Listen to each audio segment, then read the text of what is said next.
I always thought hiking alone was peaceful. No crowds, no noise, just trees stretching endlessly into the sky and the sound of leaves crunching beneath my boots.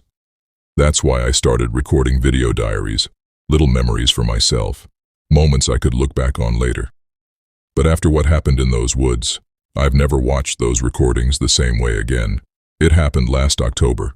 The weather was cold enough to make the air sting my lungs, but not cold enough to stop me from hiking. I picked a trail a few hours away from my town.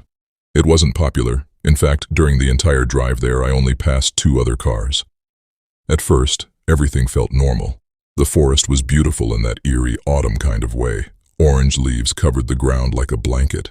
The trees were so tall they blocked most of the sunlight, leaving long shadows everywhere.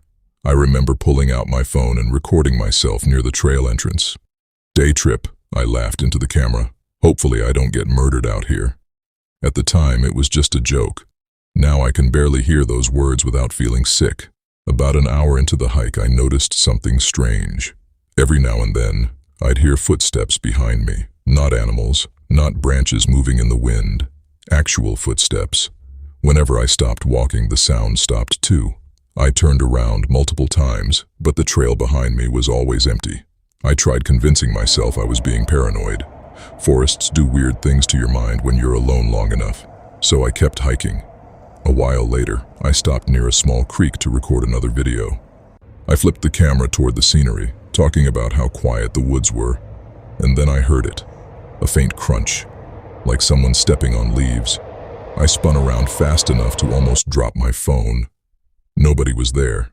At least, that's what I thought. That night, after I got home, I started going through the footage to edit clips together. Everything looked normal at first, until I paused one video. Way in the background, partially hidden between the trees, was a man. He was standing perfectly still, black hoodie, purple hat, just watching me. At first I thought maybe it was another hiker, but then I kept reviewing the footage, and I found him again, and again, and again. In almost every video, somewhere far behind me, the same man appeared, sometimes closer than before. In one clip, he was standing directly between 2 trees only about 30 feet away, completely motionless. I felt my stomach drop. The worst part? I never saw him while I was hiking, not once.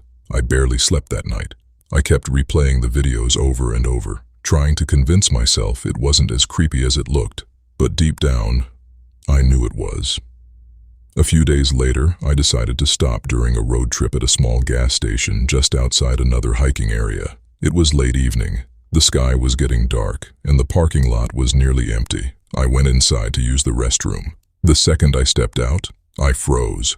Standing near the entrance was the same man, black hoodie, purple hat. My heart nearly stopped. At first I thought maybe I was imagining it. There was no way it could actually be him. But then he smiled at me. Not a friendly smile. The kind of smile that instantly makes your body tense before your brain even understands why. He started walking toward me slowly. "Hey," he said casually. "Do you remember me?" Every instinct inside me screamed to run, but I didn't want to overreact. Maybe he really was just another hiker from the trail. "I think you've got the wrong person," I said quietly. "No," he replied. "I saw you hiking a few days ago." The second he said that, I felt ice run through my veins. He took another step closer. "My car broke down nearby," he said. "Could you help me? I just need a ride for a couple miles." I looked past him toward the parking lot. I didn't see any broken down car. In fact, I didn't see another person anywhere. The gas station suddenly felt way too quiet. I stepped backward and told him I couldn't help. That's when his expression changed. The smile disappeared instantly. His eyes locked onto me in a way I'll never forget. Cold. Empty. Like he was trying to decide something. Then he said quietly, "Come on, it's not far."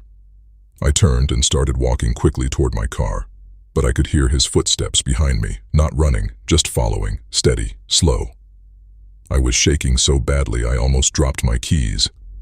And then suddenly, a woman's voice shouted, "Oh my God, there you are." I looked up to see a couple walking toward me fast. The woman wrapped her arm around mine immediately like we were friends. "We've been looking everywhere for you," she said loudly. I didn't understand at first. Then I saw the way she glanced behind me. The man in the purple hat had stopped walking. He just stood there staring at us. The husband stepped between me and him. At first, they thought it was a ghost. It started with small things. Cabinet doors left open, footsteps in the hallway at night, food disappearing from the kitchen, and strange scratching noises coming from beneath the house. Emma and Tyler had only lived in the old rental home for 3 months when the disturbances began.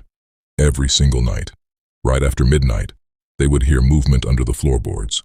Slow dragging sounds, heavy breathing, sometimes a soft cough. Tyler tried to ignore it. He blamed the old pipes, the weak wooden floors, maybe even rats. But Emma knew something wasn't right, because things kept moving. Their bathroom mirror would be covered in fingerprints every morning. The basement light kept turning on by itself. And one night, Emma woke up to find muddy footprints leading from the basement door, straight into the kitchen. That's when they called their friend Marcus. Marcus loved paranormal investigations. He had a small YouTube channel where he explored abandoned places and haunted houses. The moment he heard the story, he was excited. "Relax," he laughed. "There's no ghost in your basement." At least, that's what he thought. The next night, Marcus arrived with 2 cameras, a flashlight, and audio equipment. Rain hammered against the windows as he set up the recording gear inside the living room. "This is perfect horror movie weather," he joked. Emma didn't laugh. She looked terrified. Marcus started recording. "All right, guys," he whispered dramatically into the camera. "Tonight we're investigating a house that may be haunted. Strange noises, missing food, possible paranormal activity beneath the home." Tyler rolled his eyes. Marcus slowly approached the basement door. The old wooden stairs creaked loudly as he descended into darkness. The air immediately changed. Cold, wet, heavy. The basement smelled rotten. Marcus pointed his flashlight around the room. Old furniture, dust-covered boxes, broken shelves. Nothing unusual. "See?" he whispered to the camera. "No ghosts." Then, a loud thud echoed somewhere deeper in the basement. Marcus froze. The sound didn't come from the pipes. It sounded human. Tyler nervously laughed upstairs. "You hear that?" Marcus slowly walked toward the back storage area. The flashlight beam shook slightly in his hand. Another noise. Scratching. Slow, deliberate scratching. The camera microphone picked up something else too. Breathing. Very faint, but definitely there. Marcus swallowed hard. Okay, not funny anymore. The storage area was hidden behind a hanging plastic sheet covered in mold stains. The scratching stopped. Everything became silent. Marcus stared at the sheet for several seconds. Then, he pulled it aside. At first, the camera didn't fully understand what it was seeing. A pile of blankets, dirty containers, rotting food, and then, eyes. A pair of pale eyes reflecting in the flashlight beam. Marcus stumbled backward in terror. A man was sitting in the darkness. His skin looked gray and sickly. His beard was overgrown. His clothes were filthy and soaked, and he was smiling. Not a normal smile. A weak, unnatural smile. The man slowly raised one finger to his lips. "Shh." Marcus nearly dropped the camera.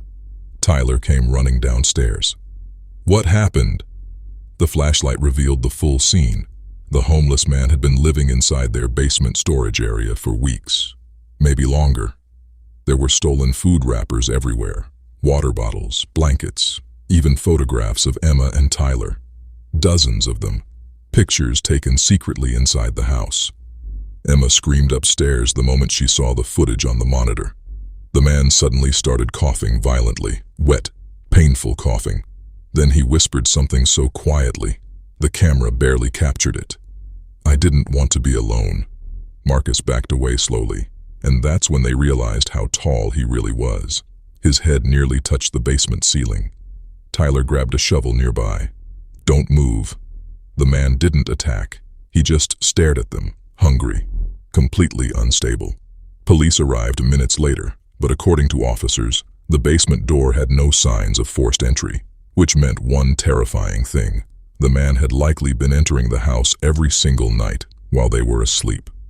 After the investigation, police discovered the intruder had been secretly living in empty homes across the county for years. Nobody knew how many houses he had stayed in, or how long he had been watching people before they noticed.